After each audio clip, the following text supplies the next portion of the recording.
don't know if y'all can see that, the milky white stuff coming out of the tank right there.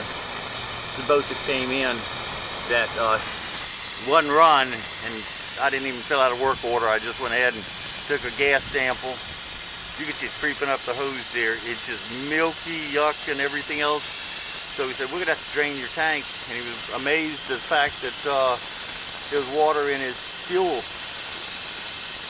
TJ, pull that up just a little so you can see the top of the tank. If you look at the top of the tank, you could actually see where the water's been puddling at the top of the tank. And the way that tank, yeah, right there. The way this tank is made,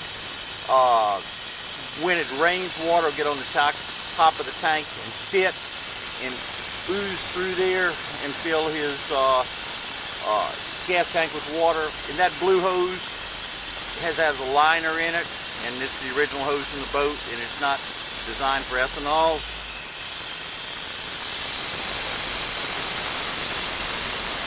There it is.